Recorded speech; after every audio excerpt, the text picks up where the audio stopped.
Vous connaissez le principe de l'effet papillon, un petit détail qui provoque finalement d'énormes conséquences. Un triste exemple nous vient du Brésil. La rupture d'un barrage il y a 3 semaines provoque aujourd'hui un scandale sanitaire et écologique.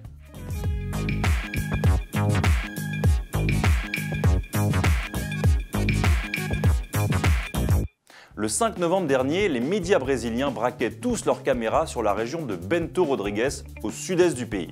La rupture d'un barrage minier avait provoqué un immense torrent de boue. Le bilan, toujours provisoire, s'est établi à 12 morts et des villages ont été très durement touchés, comme ici à Barra Longa. Bref, une catastrophe tout sauf naturelle puisque la compagnie minière Samarco est considérée comme la responsable de l'accident et s'est engagée à payer 260 millions d'euros de dédommagement. 3 semaines après, on peut dire sans se tromper que la situation est bien pire. Les 60 millions de mètres cubes d'eau et de déchets ont parcouru 650 km pour arriver dans l'océan Atlantique. Tout le fleuve Rio Doce est pollué et 280 000 personnes n'ont plus d'accès à l'eau potable.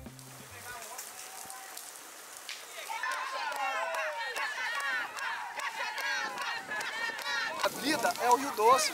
Fomos nascidos e criados dentro do Rio Doce, dentro do Rio Santa Maria. E que hoje acontece isso que a gente não sabe o que fazer mais. Porque infelizmente, hoje nós não temos água para tomar banho, não temos água para beber.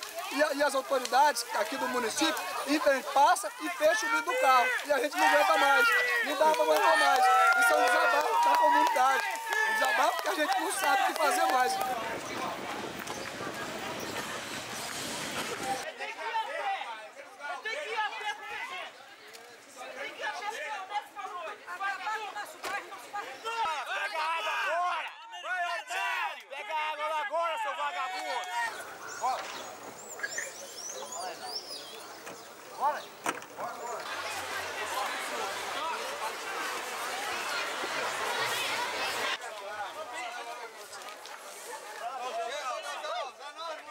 É um descaso, né? E com o futuro, eu acho que ninguém pensou no futuro da gente. Porque qual futuro a gente vai ter sem água?